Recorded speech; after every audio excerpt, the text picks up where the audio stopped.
मेरा नाम काजल चावला है। मैंने इस साल की 2018 सिविल सेवा परीक्षा में 28वीं रैंक प्राप्त की है।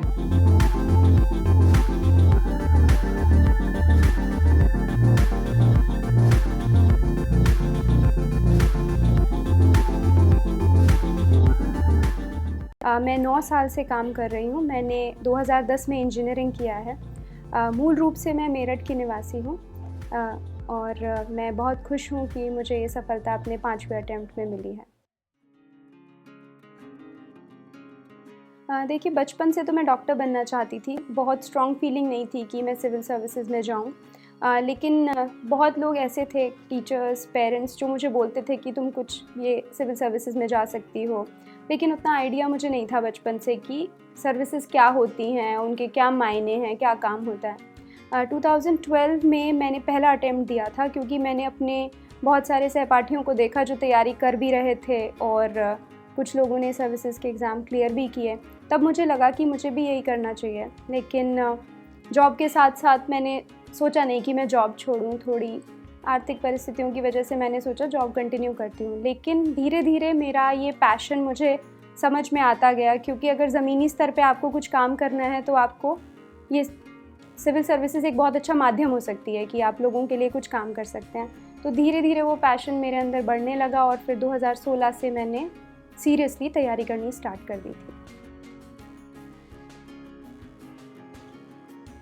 जैसे मैंने बोला, मोटिवेशन तो पापा बोलते थे पहले भी कि एक बच्चा डॉक्टर होना चाहिए, एक कलेक्टर होना चाहिए। तो इस चीज़ से बस ये लगता था कि हाँ, ऐसे भी कोई चीज़ है, करी जा सकती है। लेकिन मोटिवेशन तो फिर फाइनली यही हुआ जब एग्ज़ाम दिया 1-2 बार और उसमें सफलता नहीं मिली। तो लगा कि ये इतनी मुश्किल चीज़ है कि मैं इसको पा नहीं सकती हूँ। तो फिर मुझे लगा कि नहीं, थोड़ी और मेहनत करनी चाहिए। अगर इसमें मेहनत करेंगे तो बहुत सारे और रास्ते खुलेंगे। मैंने 5 अटेम्प्ट दिए हैं, ये मेरा 5th अटेम्प्ट था। और पहले मैंने सबसे पहला अटेम्प्ट 2012 में दिया था। 2014 में भी मैंने एग्ज़ाम दिया, लेकिन उस टाइम मैंने अपनी जॉब स्विच की थी। मैं नई थी एक जॉब में। फिर मैंने 2016 में शादी होने के बाद एक अटेम्प्ट दिया और वो अटेम्प्ट देने के बाद उसी दिन मैं किताबें ख़रीद के लेके आई। उसी दिन मैंने अपना नोट्स बनाने की स्ट्रैटेजी सोची कि मैं कैसे करूँगी। और 2016 के बाद जो 17 और 18 का मैंने ये जो अटेम्प्ट दिया है, मेरा 5th अटेम्प्ट, ये मैंने काफ़ी सीरियस पढ़ाई के साथ दिए हैं फिर। पर्सनल स्पेस में देखूं अपने, तो मैं अपने पापा को अपना रोल मॉडल मानती हूँ। और अगर मैं बाहर के स्पेस में, वर्ल्ड में देखूं, तो डॉक्टर APJ अब्दुल कलाम मेरे आदर्श हैं, क्योंकि जिस सिंप्लिसिटी से वो काम करते थे, इतना महान होने के बाद भी, इतने बड़े देश के वो राष्ट्रपति रहे। देखिए, वैसे तो समय नहीं मिलता था हॉबी परस्यू करने का, क्योंकि जॉब भी थी और पढ़ाई भी थी। लेकिन मुझे खाली टाइम पे कुकिंग करना अच्छा लगता है। और बाकी अगर मैं पढ़ाई से अलग बोलूँ तो मेरे को ब्लॉकचेन टेक्नोलॉजी में काफ़ी इंटरेस्ट है। पढ़ाई में ही ज़्यादा मतलब मज़ा आता है। कुछ थोड़ा बहुत लिख भी लेती हूँ, एक जर्नल रखती हूँ अपने। अभी कभी मन में कुछ इच्छाएँ होती हैं या फिर कुछ दुःख होता है, तो मैं उसको अपने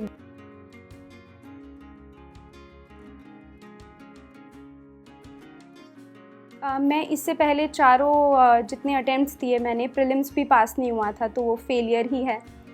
तो पहले तो मैंने इतना ज़्यादा डीपली सोचा नहीं, लेकिन जब 2016 में मैंने सोचा कि अब मुझे ये चीज़ करनी ही है, तब मैंने फिर बैठ के सोचा कि मैं उन पिछले अटेम्प्ट्स में फ़ेल हुई क्यों हूँ आखिर। तो फिर मैंने देखा कि पढ़ी नहीं थी मैं ढंग से, जितनी मेहनत इस एग्ज़ाम को चाहिए उतनी मैंने की नहीं थी। तो उसका दोष तो मैं उस चीज़ को नहीं दे सकती थी कि मैं अपने आप को वैसे दोष दूँ कि नहीं, मैं फेलियर हूँ, मैं कर ही नहीं सकती। तो उस चीज़ को मैंने अपने आप से अलग कर दिया कि ये जो 3 अटेम्प्ट मैंने दिए हैं, ये मेहनत से नहीं दिए हैं, इसलिए इसको मैं अपने ऊपर नहीं मढ़ सकती कि ये मेरा ही दोष है। फिर मैंने सोचा कि इसके थ्रू मुझे अपनी स्ट्रैटेजी चेंज करनी पड़ेगी। जो भी मैंने पास्ट अटेम्प्ट्स में मुझे फेलियर हुई थी, उसको मैंने एज अ स्टेपिंग स्टोन बनाया। उनमें जितनी मैंने गलतियाँ की थी, उनको मैंने दूर करने की कोशिश की आगे। 2017 के अटेम्प्ट में मेरे बहुत कम मार्क्स आए थे प्री में। मेरे ख्याल से सिर्फ 75 ही नंबर आए होंगे, जबकि कट ऑफ काफ़ी ज़्यादा गई थी। उस टाइम पे फिर मैंने बैठ के तसल्ली, कुछ दिन तो बहुत दुख हुआ कि मेरा होगा ही नहीं या फिर कैसे आगे बढ़ूँ। लेकिन फिर मैंने शांति से बैठ के सोचा कि क्यों फ़ेल हुई हूँ। देखा तो अपनी स्ट्रैटेजी में ही कमी थी। बहुत सारा स्टैटिक पोर्शन ऐसा था जैसे हिस्ट्री और पॉलिटी जो मैंने ढंग से छुआ नहीं था, रिवाइज़ तो बहुत दूर की बात है। तब मुझे जब देखा मैंने कि सिलेबस पूरा नहीं हुआ है और मुझे और पढ़ना चाहिए, फिर उस हिसाब से अपनी स्ट्रैटेजी बदली। और जब भी कभी ऐसे लगता था कि नेगेटिव कुछ फीलिंग आ रही है, तो जो लोग मेरे करीबी हैं, मेरे हस्बैंड हैं, उनसे बात करती थी, उन्हें बताती थी, तो वो भी सपोर्ट करते थे, मोटिवेट करते थे, बोलते थे कि खाली ये सोचने से कि हमने क्या नहीं किया है, तो ये सोचो कि हमें क्या करना चाहिए इंस्टेड। पापा भी वही सब बातें बोलते थे। तो जो भी मेरा क्लोज़ सर्कल था, फैमिली थी, वो हमेशा मुझे ये बताती थी कि नहीं, तुमने पहले भी लाइफ में तुम अच्छी थी पढ़ने में, तो तुम कर सकती हो। अपने आप को rather than beating yourself down कि नहीं मैंने तो ये नहीं किया, वो नहीं किया, आगे सोचो कि तुम्हें क्या करना है। तो आगे की सोच के मैंने फिर अपने पास्ट को इतना ध्यान नहीं दिया और आगे की ही तैयारी करी। देखिए, सबसे बड़ा चैलेंज तो मेरे पास यही था कि मेरे पास समय बहुत कम था, क्योंकि जॉब में काफ़ी लंबा समय चले जाता था और दिल्ली से गुड़गांव तक आना जाना उसमें भी बहुत टाइम लगता था। तो अगर मैं कुछ भी अपना टारगेट बनाती थी कि मैं 1 हफ़्ते में इतना पढ़ूँगी, मैं कभी उसको अचीव नहीं कर पाती थी प्रॉपरली। तो सबसे बड़ी यही इश्यू थी कि कम समय में बहुत ज़्यादा सिलेबस मुझे कवर करना है। काफ़ी डिफ़िकल्ट था, मैं ये बोलूँगी, क्योंकि 2016 से अगर मैं बोलूँ, अगस्त 2016 में मैंने पढ़ना स्टार्ट किया था और जून 2018 में जाके मेरा प्रीलिम्स क्लियर हुआ। तो एक बहुत लंबा समय मुझे सिर्फ बिना रिज़ल्ट के बारे में सोचे पढ़ना पड़ा। तो काफ़ी मुश्किल हो जाता है जॉब के साथ पढ़ना। देखिए, मैरिज के साथ हम लोग ये चीज़ मान लेते हैं कि मैरिजेज़ हैं और इज़ इक्वल टू परेशानियाँ और मुश्किल, बहुत सब लोग ऐसा समझते हैं। मेरा ये माइंडसेट नहीं था। हस्बैंड सपोर्टिव थे, हस्बैंड सारा घर का काम करते थे जब मैं पढ़ती थी तो। जैसे मैं घर आती थी ऑफ़िस से, मेरे हस्बैंड थोड़ा पहले आ जाते थे, तो वो कुकिंग करके पूरा रखते थे। बस मैं जाके चपातियाँ बनाती थी और आराम से खाना खाती थी और रिलैक्स करती थी। घर का कोई मतलब मुझे इतना टेंशन नहीं था। घर का सारा रिस्पॉन्सिबिलिटी जॉब के साथ-साथ मेरे हस्बैंड ने देखा, मीनवाइल मैंने अपनी तैयारी की। तो ये सबसे बड़ा सपोर्ट था, क्योंकि अननेसेसरी कामों जिनमें मेरा टाइम वेस्ट हो सकता था, उनकी मुझे कोई टेंशन लेने की ज़रूरत नहीं थी। उसके ऊपर फैमिली का प्रेशर कभी नहीं आने दिया मैंने। कभी भी उसको फैमिली की तरफ से इंच भर भी प्रेशर नहीं आया। उसको सिर्फ अपनी जॉब मैनेज करनी थी, जिसमें मैं उसकी हेल्प नहीं कर सकता था। वो उसको खुद ही मैनेज करनी पड़ी। घर मैनेज करना था, घर में मैं उसकी हेल्प कर सकता था। घर में मैंने उसकी पूरी हेल्प की कि घर का उसको कम से कम भी बर्डन आए, तो वही मैनेज करना था। वो काम मेरा था, इसका काम पढ़ना था और अपनी जॉब मैनेज करना था बस। देखिए, प्रिपरेशन के लिए सबसे पहले तो इम्पॉर्टेंट है कि आप सिलेबस पूरा समझ लो कि मुझे क्या पढ़ना है, क्योंकि यूपीएससी का सिलेबस एक it's like a sea, it's an ocean. आप उस पे बस डूबते चले जाओगे अगर आपने देखा नहीं है कि मुझे क्या पढ़ना है, क्या नहीं पढ़ना है। दूसरी चीज़ है कि आपको न्यूज़पेपर ज़रूर पढ़ना है। कई बार हम ऐसा करते हैं कि बहुत सारे न्यूज़पेपर हमारे मिस हो गए, तो हम कंपाइलेशन पढ़ लेते हैं, लेकिन उससे क्या होता है, हमारी ओपिनियन नहीं बन पाती चीज़ों के लिए।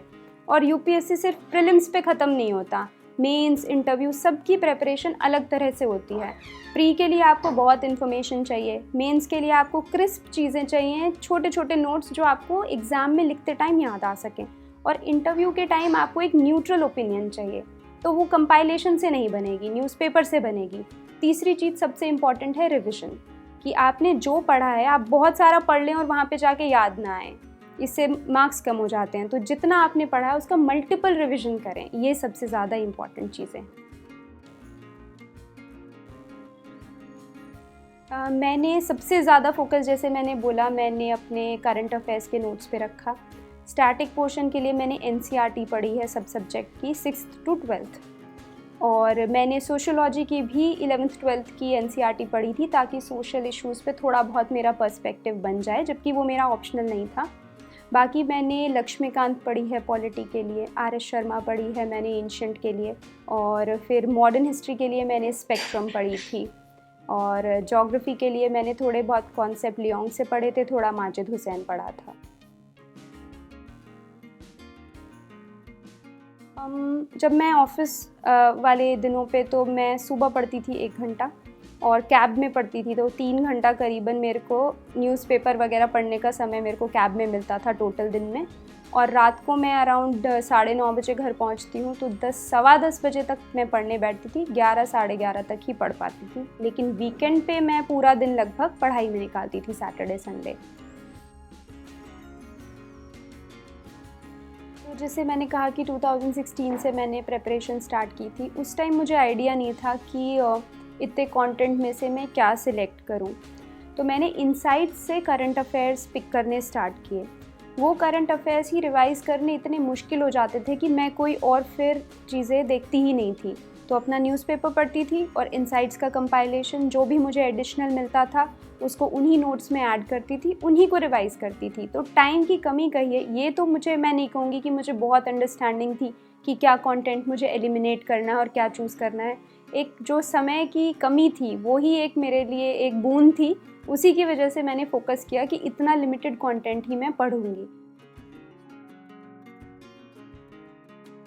प्रीलिम्स के लिए तो मेरा फोकस था कि स्टैटिक और करंट अफेयर्स कवर हो जाए। तो करंट अफेयर्स के लिए मैंने 2017 ऑनवर्ड्स के करंट अफेयर्स 18 के एग्ज़ाम के लिए किए थे। मतलब जनवरी 2017 से लेके जून 18 तक के 18 महीने के मैंने सारे करंट अफेयर्स किए। यूजुअली हम 1 साल के ही करते हैं, बट मैं वो एक एडिशनल एज चाहती थी, तो वो भी मैंने रिवाइज़ किए थे। बाकी वही सारी बुक्स को पढ़ना और रिवाइज़ करना। मॉडर्न हिस्ट्री को मैंने ज़्यादा टाइम दिया क्योंकि हम कई बार डेट्स में कंफ्यूज हो जाते हैं। उसको मैंने ज़्यादा रिवाइज़ करने पे फोकस रखा। जस्ट एग्ज़ाम से पहले भी मैंने उसको 1 हफ़्ता पहले रिवाइज़ किया था मॉडर्न हिस्ट्री को। मेंस के लिए मेरा फोकस ज़्यादा इस चीज़ पे नहीं था कि मैं कितना बाहर से कंटेंट पढ़ लूँ। एक तो ऑप्शनल सब्जेक्ट पे मैंने पूरा ध्यान दिया। तो ऑप्शनल सब्जेक्ट के लिए मैंने ये किया कि ज़ूलॉजी मेरा ऑप्शनल सब्जेक्ट था, जो कि मेरे पास ग्रेजुएशन में नहीं था, तो उसमें थोड़ा ज़्यादा कंटेंट पढ़ना था मुझे कम टाइम पे। तो मैंने पुराने सारे 5-6 साल के पहले तो क्वेश्चन पेपर्स देखे ज़ूलॉजी के। तो उसमें मैंने एक ट्रेंड देखा कि हर ऑल्टरनेट या फिर 2 साल छोड़ के वही क्वेश्चंस रिपीट हो रहे हैं, या फिर कम से कम उसके आसपास का तो रिपीट हो रहा है, सेम ही टॉपिक में से कोई क्वेश्चन पूछा जा रहा है। तो मैंने जो भी पिछले साल क्वेश्चन पूछे गए थे उनको तो मैंने एलिमिनेट कर दिया कि इन पे मैं ज़्यादा टाइम नहीं दूंगी। फिर मैंने मेन यूनिट्स में से जिनमें से क्वेश्चन आने की प्रोबेबिलिटी ज़्यादा थी इस बार, उन पे फोकस किया। हर 15 दिन में मैं जो पढ़ रही थी उसको मैं रिवाइज़ कर रही थी। और बाकी जीएस के लिए मैंने छोटे छोटे नोट्स बना लिए थे। जैसे कोई भी इम्पॉर्टेंट बिल आता था या कोई न्यू टेक्नोलॉजी थी, जैसे जीन एडिटिंग या आर्टिफिशियल इंटेलिजेंस, उसके सारे प्रोज कॉन्स, कुछ एग्जाम्पल्स जो मैं कोट कर सकूं, उनके लिए मैंने छोटे छोटे नोट्स बनाए थे। और उस कॉपी को मैंने 7-8 बार तो मिनिमम रिवाइज़ किया होगा।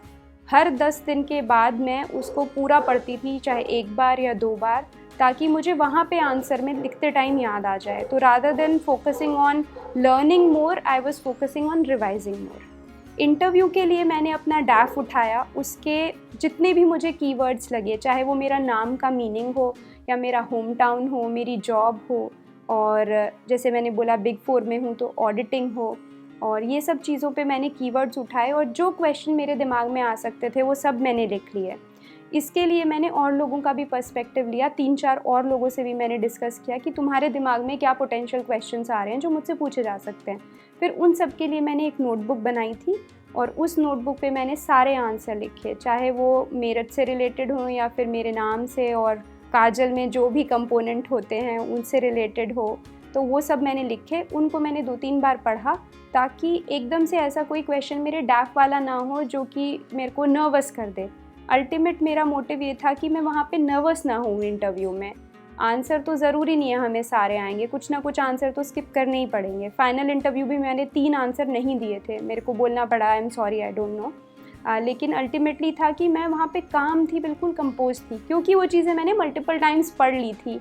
अपना बैठ के ये अपने आप मैंने थोड़ा एक बार चिंतन भी किया था कि मैं क्यों बनना चाहती हूँ आईएएस, और ये सवाल मुझसे 3 बार पूछा गया था। और इंटरव्यू में मेरे बहुत अच्छे मार्क्स आए हैं, 201 नंबर आए हैं मेरे, अभी कल ही मार्कशीट आई है। तो ये सब किया और पूरा टाइम मैंने मीनवाइल न्यूज़पेपर्स पढ़े और अपना ओपिनियन बनाने की कोशिश की, जो भी अहम मुद्दे उस समय चल रहे थे उस पर, ताकि मेरा कुछ एक फेयर पॉइंट ऑफ व्यू हो जिसको मैं सामने वाले को बता सकूँ। ऐसे के लिए शुरुआत में मैंने उतनी मेहनत नहीं की थी। मुझे लगा था कि जैसे मैं और आंसर्स लिख रही हूँ तो उन्हीं आंसर्स की तरह ही मैं ऐसे भी लिख दूँगी, कंटेंट थोड़ा ज़्यादा लिख दूँगी। सबसे पहला जो ऐसे मैंने लिखा तो वो मैंने जो मेरे टेस्ट सीरीज़ के मेंटोर थे आसिफ सर फोरम IAS में, उनसे चेक कराने के लिए भेजा। तो सब ने मुझे यही बोला, उन्होंने भी यही बोला कि इसमें तो कोई स्ट्रक्चर ही नहीं है और आपने सारा GS का आंसर लिख दिया है इसमें। तो फिर जब मुझे लगा कि ये और एक एथिक्स का पेपर भी मेरा थोड़ा वीक था कि ये दोनों मेरा स्कोर नीचे ले आएंगे, तब मैंने थोड़े ऐसेज़ घर पे बैठ के पढ़े।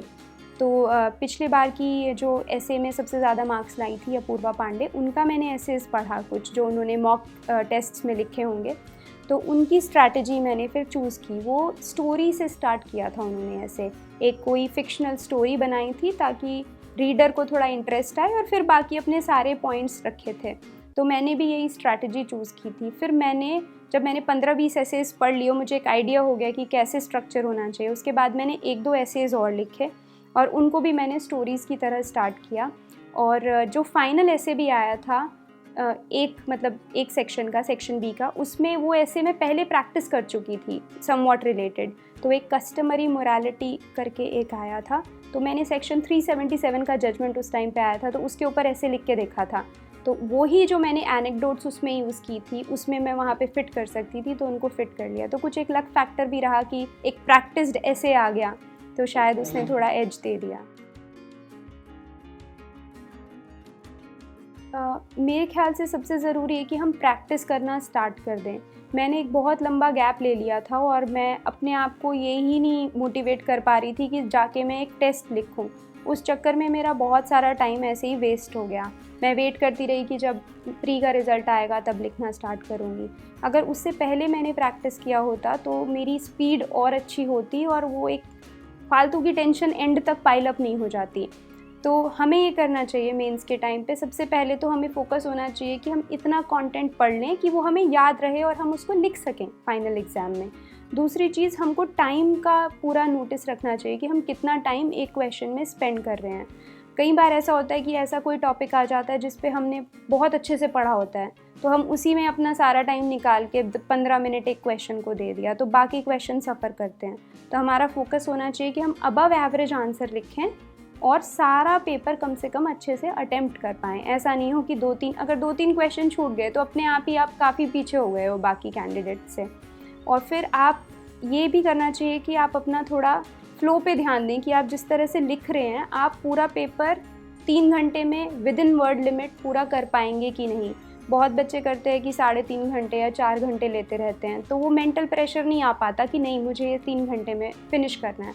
तो थोड़ा अपने आप को फोकस रख के कि 3 घंटे में ही मुझे पेपर फिनिश करना है, चाहे वो 10 क्वेश्चन फिनिश हो, चाहे मैं पूरा 20 क्वेश्चन फिनिश कर सकूं। तो ये प्रैक्टिस थोड़ा पहले से ही कर दी जाए अगर प्री से पहले तो बहुत अच्छा है, अदरवाइज़ प्री लिखते ही तो एटलीस्ट कर देनी चाहिए मेरे ख्याल से स्टार्ट। सारी इम्पोर्टेंस ही रिविज़न की है, क्योंकि हम लोग जब पढ़ते हैं तब हमें लगता है कि हमें याद हो गया। अब बीच में अगर 20-30 दिन का गैप आ गया है किसी सब्जेक्ट में तो हम मैक्सिमम चीज़ें भूल जाते हैं और हो सकता है हमें कॉन्सेप्ट्स तो याद रहें, लेकिन जो भी फैक्चुअल इन्फॉर्मेशन है वो तो हम 100% भूल जाएंगे। तो रिविज़न तो ही की है इस एग्ज़ाम को क्लियर करने के लिए, ऐसा मुझे लगता है। मैंने रिविज़न ऐसे करती थी मैं, जैसे अगर मैंने अगस्त के करंट अफेयर्स पढ़े हैं तो सितंबर का जो फर्स्ट वीकेंड होता था उसमें मैं सारे अगस्त के करंट अफेयर्स फिर रिवाइज़ करती थी। फिर उसी तरह जब अक्टूबर का फर्स्ट वीकेंड होता था तो सितंबर के रिवाइज़ करती थी। जब 3-4 मंथ्स हो जाते थे तो पिछले पूरे क्वार्टर के रिवाइज़ करती थी। तो इस तरह पूरे over the course of year मेरा 3-4 रिविज़न हो जाता था। और बाकी बुक भी मैं ऐसा करती थी कि बुक को भी जो मेन बुक्स थी जैसे लक्ष्मीकांत और स्पेक्ट्रम मॉडर्न हिस्ट्री की, उसको मैंने 3-4 बार रिवाइज़ किया था। और मेंस के लिए तो मैंने आपको बताया ही, वो जो नोट्स कॉपी थी वो मैंने 8-10 बार रिवाइज़ की। तो टोटली ही रिवीजन पे ही राइड करते हैं आपके मार्क्स। कोचिंग की मेरे को कॉन्सेप्ट्स के लिए तो ज़रूरत नहीं पड़ी, क्योंकि NCERT बहुत ही चाइल्ड फ्रेंडली फॉर्मेट में लिखी गई है। अगर आप देखेंगे उसे स्टोरी बेस में आपको समझाया गया है, तो उसमें उसके कॉन्सेप्ट्स जानने के लिए तो मुझे ज़रूरत नहीं पड़ी कोचिंग की। लेकिन जब आंसर राइटिंग की प्रैक्टिस की बात आई तो मुझे 8 साल हो गए थे, मैंने कुछ लिखा नहीं था। तब मुझे लगा कि बिना गाइडेंस के कि किस तरह आंसर स्ट्रक्चर करना है, किस तरह टाइम मैनेज करना है, उसके लिए मुझे गाइडेंस की ज़रूरत पड़ेगी। इसीलिए मैंने टेस्ट सीरीज़ ज्वाइन की थी और उसमें मैं जाती थी हर हफ्ते और टेस्ट लिख के आती थी। बाकी ऑप्शनल सब्जेक्ट के लिए भी मेरे घर पे ही गाइडेंस अवेलेबल थी। इंटरव्यू के लिए मेरी स्ट्रैटेजी थी कि एक तो मैं वैसे सेटअप में अपने आप को फ़ैमिलियराइज़ कर पाऊँ जैसे में इंटरव्यू होता है। तो पैनल में 5 लोग होते हैं और कई बार हम नर्वस हो जाते हैं इतने बड़े लोगों के सामने बात करने में। तो उसके लिए मैंने मॉक इंटरव्यू सेशंस जॉइन किए थे, 2 कोचिंग में जॉइन किए थे, ताकि मैं थोड़ी अडैप्ट हो सकूँ इस एनवायरनमेंट में। दूसरी चीज़, जैसे मैंने कहा कि मैंने अपने डैफ के सारे कीवर्ड्स चूज़ किए, उन पे मैंने थॉरली रिसर्च की थी कि उनमें से कहीं भी इधर-उधर से कोई क्वेश्चन आए उसको मैं टैकल कर सकूँ। थोड़ा बहुत अपने ऑप्शनल को भी रिवाइज़ किया था, क्योंकि मेरे ऑप्शनल से वाइल्ड लाइफ रिलेटेड क्वेश्चंस आ सकते हैं, जैसे सैंक्चुरीज़, कंजर्वेशन, एनवायरनमेंट, तो वो सब थोड़ा अच्छे से किया था। और बाकी न्यूज़पेपर्स को मैं रीड किया था मैंने कंटिन्यूअसली और अपनी ओपिनियन फ्रेम की थी सारे इम्पॉर्टेंट उस टाइम के इश्यूज़ के ऊपर। मेरा एम सत्यवती मैम का पैनल था और मेरे में सबसे पहले तो मुझसे मेरी हॉबीज़ रिलेटेड क्वेश्चंस पूछे गए, जिसमें ब्लॉकचेन और कुकिंग मुझे क्यों पसंद है और मैं क्या बनाती हूँ, ये क्वेश्चंस थे। उसके बाद थोड़े बहुत क्वेश्चंस मुझसे जैसे रिज़र्वेशन पॉलिसी पे मेरा क्या ओपिनियन है, स्किल ट्रेनिंग पे मेरा क्या ओपिनियन है, ये सब पूछे गए।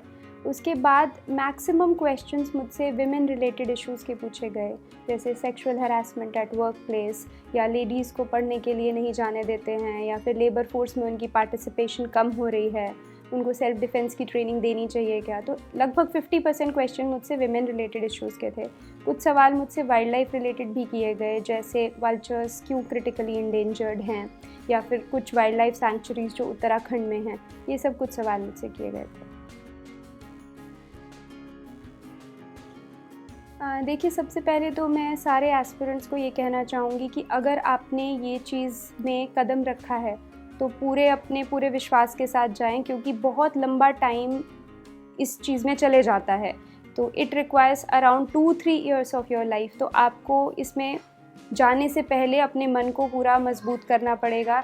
ये सब ध्यान में रखना होगा कि आगे मुश्किल ही होता जाएगा, टाइम आसान नहीं होगा।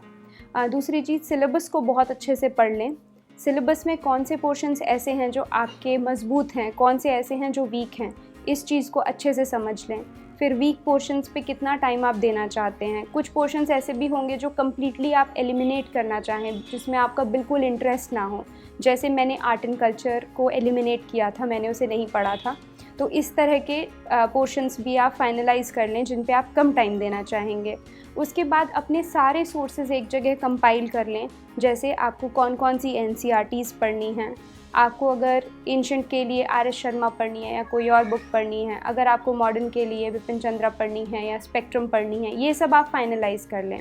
सबसे अच्छा होगा कि अगर आप आसान भाषा में लिखी हुई किताब को ही चूज़ करें, क्योंकि उससे समझ अच्छी बन सकती है। अगर कोई स्टूडेंट ऑलरेडी आर्ट्स बैकग्राउंड के हैं, उनके लिए तो फिर भी आसान होता है। कई बार साइंस स्टूडेंट्स के लिए थोड़ा मुश्किल हो जाता है ह्यूमैनिटीज़ बेस्ड सब्जेक्ट पढ़ना, तो थोड़ी आसान भाषा वाली किताब पढ़ें।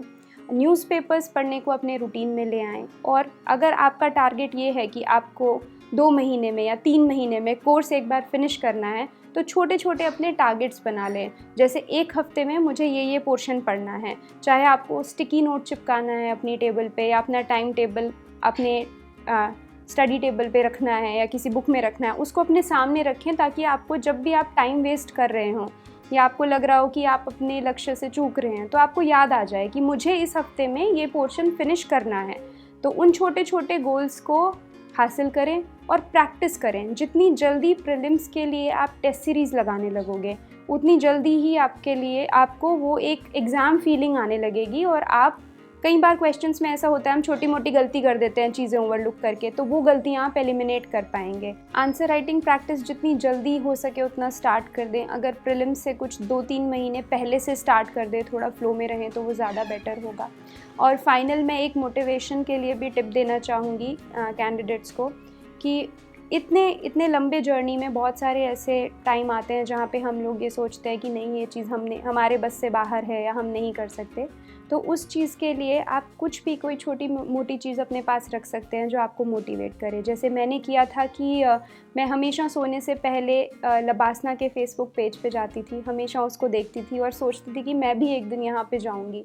तो हमेशा whenever I use to go to sleep मैं एक हैप्पी फीलिंग के साथ सोने जाती थी कि हाँ, ये सपना मेरा सच होगा। जितना ज़्यादा मेहनत करेंगे फल उतना ही मीठा होगा, यही सोच के मैं मेहनत करती रही। तो मैं कर सकती हूँ तो कोई भी कर सकता है, मुझे ये लगता है। देखिए, मेरा फ़ोकस सबसे पहले रहेगा कि जितने जी जान से मैं एक प्राइवेट जॉब करती थी, उतने ही जी जान से, उससे ज़्यादा मेहनत से मैं ये एक नौकरी भी कर पाऊँ। दूसरी चीज़ मेरा रहेगा कि मैं एक बराबर एनर्जी के साथ समाज के सब वर्गों के लिए काम करूँ। तीसरी चीज़ मेरी रहेगी कि मैं लोगों की जो मानसिकता है कि अभी भी लोग ये समझते हैं कि बेटा-बेटी में फ़र्क है, या औरतें कुछ चीज़ कर सकती हैं, या औरतों को शादी के बाद एक पर्टिकुलर तरह से ही बिहेव करना चाहिए, या फिर लोग बहुत पैसे वाले होकर भी दहेज प्रथा के खिलाफ आवाज़ नहीं उठाते। इन सब चीज़ों को चैलेंज करना ही मेरा एक मोटिव होगा। मैं एक उदाहरण भी प्रस्तुत करना चाहूँगी लोगों के सामने, और जो भी सरकार के नियमों के अंतर्गत जो भी कोई स्कीम्स होंगी, पॉलिसीज़ होंगी, उनको अच्छे से इम्प्लीमेंट करना चाहूँगी कि लोग ये सब रूढ़िवादी सोच से बाहर निकलें और सबको प्रोत्साहित करें और बराबर सबको एक मौका दें। I want to say that it is a very good initiative. मेरे घर पे भी मेरे पापा जागरण जोश फॉलो करते हैं, फ़ोन में ऐप डाउनलोड की है, तो उनके कुछ वीकली क्वेश्चंस आते हैं, उनको वो मुझसे डिस्कस करते थे। कई बार कुछ क्वेश्चन में वो उलझ जाते थे तो वो मुझे बताते थे कि इसका आंसर तुम बताओ। तो वो जो क्विज़ की प्रैक्टिस होती थी वो मेरी हो जाती थी। और कोई भी ऐसे न्यूज़ पोर्टल ऐप अगर है जिसको हम डाउनलोड करके नोटिफिकेशन पा पाएँ, अगर कुछ दिन ऐसा चला जाता है हम न्यूज़पेपर नहीं पढ़ पाते, तो एटलीस्ट हम टच में हैं। तो इस चीज़ के लिए एक बहुत अच्छा इनिशिएटिव है, जागरण की टीम बहुत अच्छा काम कर रही है।